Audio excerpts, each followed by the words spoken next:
Siete voi, Maestà, il grande faro che illumina il suo popolo. Questa statua risaldrà la nazione, restaurerà la pace, un nuovo inizio, una rinascita. Entrerete nella storia come il faraoni.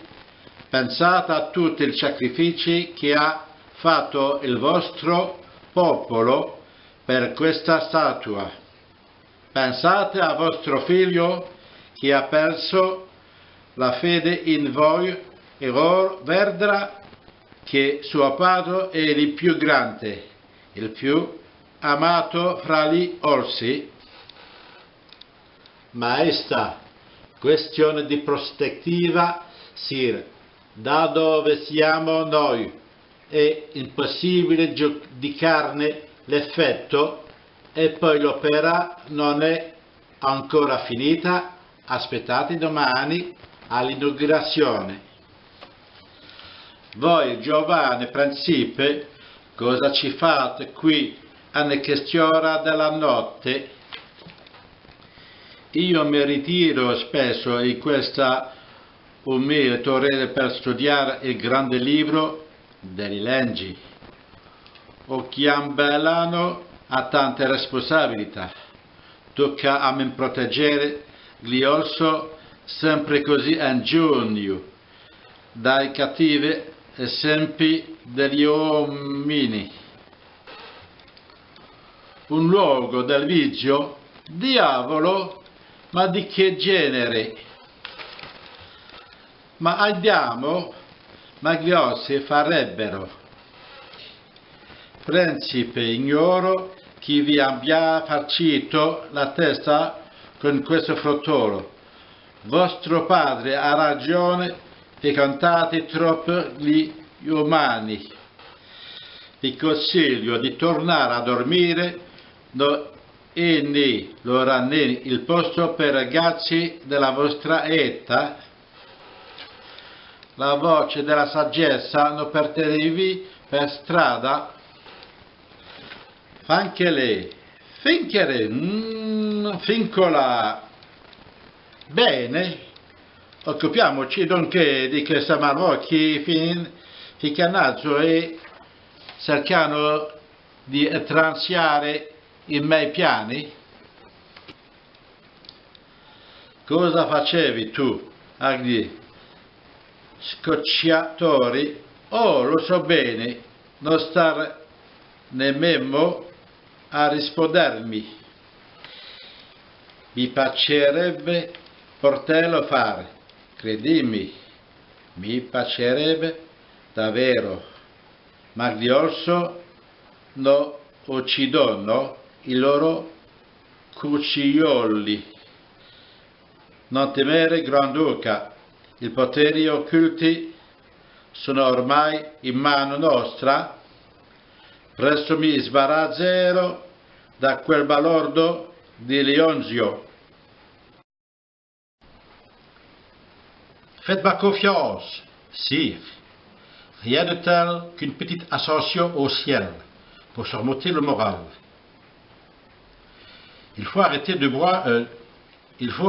broyer du noir, prendre de l'altitude. Arrêtez avec ces montagnes. Vous avez oublié qu'on y crevait de faim? Reprenez-vous, soyez un chef. Éclairez le chemin, comme lorsque vous nous avez conduits ici loin des cimes sauvages. Quand vous allez voir ce qu'on vous prépare, vous, Majesté, le grand phare éclairant son peuple, cette statue va résoudre la nation, restaurer la paix, un nouveau départ, sire, une renaissance. Vous entrerez dans l'histoire comme les pharaons. Pensez au sacrifice de votre peuple qui a mis tous ses efforts dans cette statue. Pensez à votre fils qui a perdu la foi en vous quand il verra son père est le plus grand, le plus aimé de tous les ours. Majesté, question perspective, sire, nous nous sommes impossible de juger de l'effet. Et puis l'œuvre n'est pas tout à fait achevée. Attendez l'inauguration. Vous, jeune presse, que faites-vous ici à cette heure tardive?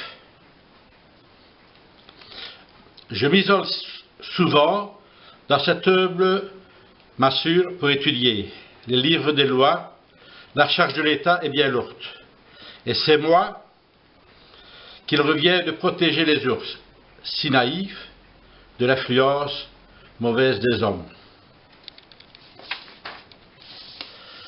Un lieu de perdition, diable, de quel genre? Alors jamais les ours.